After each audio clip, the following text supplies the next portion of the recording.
ចានេះជាវិធីប្រើប្រាស់សម្រាប់ឡានវិជាកូនក្មេងអាធំហើយឡានវិជាហ្នឹងគឺយើងអាចប្រើតេឡេក៏បានពេលអូនធំគាត់អាចជិះខ្លួនឯងក៏បានដែរអញ្ចឹងខ្ញុំប្រាប់ពីរបៀបប្រើនៅក្នុងតេឡេមួយសិនអញ្ចឹងនៅពេលដែលគាត់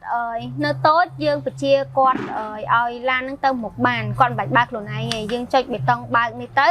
ហើយអាសអេសនេះសម្រាប់លឿនលឿនចាលឿនទៅខ្លាំងទៅយឺតអីអញ្ចឹងតាមគាត់កំណត់បានហើយអាសញ្ញាព្រួយនេះអាហ្នឹងសម្រាប់ទៅមុខចានេះហើយអាសញ្ញាមកក្រោយនេះសម្រាប់ថយក្រោយចាអញ្ចឹងអានេះសម្រាប់ពេលនៅពេលដែលយើងខ្លាចអូនគាត់ជន់ទៅមុខអីយើងទុកគាត់ចោលហ្នឹងយើងចុចអក្សរពេលមួយសិនទៅអញ្ចឹងទៅមុខទៅក្រោយអីគឺអត់ទៅឯឡានហ្នឹងនិយាយទៅដោយសភាពឡានមែនតើអញ្ចឹងនៅពេលដែលយើងត្រូវទៅទៀតយើងដោះពេលហ្នឹងចេញមកយើងទៅមុខទៀតទៅចាហើយសម្រាប់នេះវិញបាត់កង់ឆ្វេងស្ដាំចាតែប៉ុណ្្នឹងទេចំពោះតេឡេ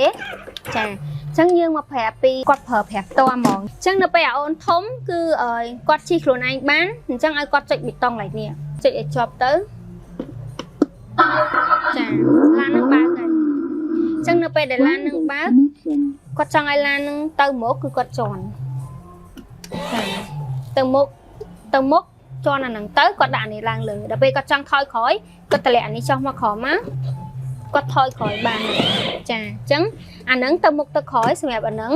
អញ្ចឹងអាបេតុងនេះសម្រាប់គាត់បែនអាលបាំងក្រោយគាត់គាត់តែចុចអាហ្នឹងទៅ